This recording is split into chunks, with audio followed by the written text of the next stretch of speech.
ɗon ko haalirde Golal Media. Jangoɓe tedduɓe, on kinnama, on jawtama, on kofnama e nde ɗo windande 11 hello men hande cellugo Pulaar windande muɗum titori ko limti managu ko wiyete la polysémie. Ko fati e bindi ndeɗo helmere limti managu ko helmere ɓasande kelme ɗiɗi tippodirade tawi kadi diidel dendinowel ngel reɗɗatake hen. Limti noon seeka koye helmere limtinde gueɗe limtinde kala ko wiya ina limtini ɗum firti kone heewi firta ko keewal managu noon woni mana.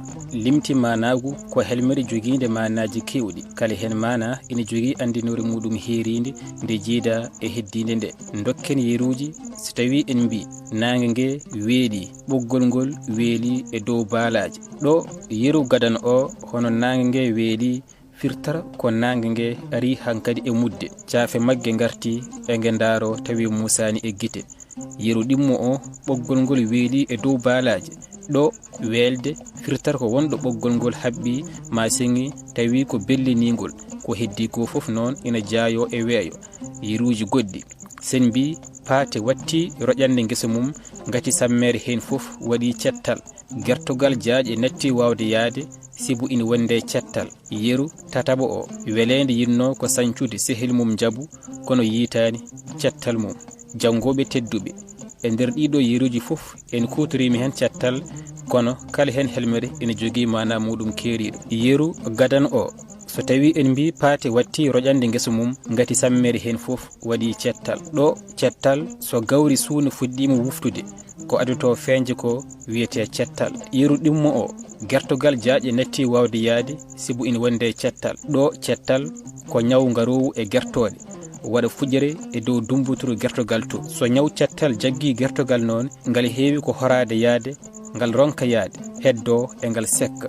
Yeru tataɓo o welede yinno ko sancude sehel mum jaabu kono yitani cettal mum ɗo cettal ko jamdi kakidindi portindi semnete ha seeɓa rewɓe kutoro saaha nde gaari e sancade ma firtude jubbi mumen walla moori mumen. Kono nonne kadi jangoɓe tedduɓe sen mbi mawde gaale toññi guese mum walla en mbi gawri paate toññi ɗo mawde gaale toññi guese mum firti ko mawde gaale jofni guese mum mo sañanno o.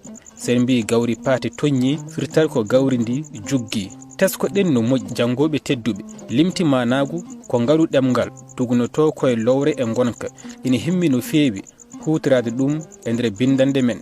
Mbiɗa jogui jorta on paami helmere limti managu tesko ɗen no moƴƴi noon nder kelme limti manaje ina waɗi kelme joguiɗe mana labɗo e mana cawdiɗo. Woni mana labɗo hono sens propre ko mana gadano gowaɗo ɓurɗo andede gadoraɗo hutorede mo nanɗe gooɓi memotoɗo te jiitiniɗo. Yeru tiggu o ɓosani ɗo lelnaɗo golle ɗe ɓosani gila haala. Jangoɓe tedduɓe mana cawdiɗo yimijankoɓe Pulaar waɗoɓe jime jofotoɗe neɗɗo kono ɓartinaɗe e jawdi ina keewi hutorade ɗum walla hen sahani haaliyankoɓe gana joguiɓe ñeñal haala walla kadi mawɓe sahiɓe ina keewi hutorade ɗum e nder jawdi. Dokken yeru hen saaha so neɗɗo yiiɗi mallude ma aybinde neɗɗo hono mum ina heewi ƴettude jambinoje kertoriɗe jawdi cewdi watta ɗum e neɗɗo. Yeru o wiya ɗum mbeewa kella mboɗewa tolla gorña jadda. Jangoɓe tedduɓe on jarama e kettogol mi toranima on ketki malaki kam e famamuye jumtuka Oumar El Hadji Thiam jaayre Pinal JP.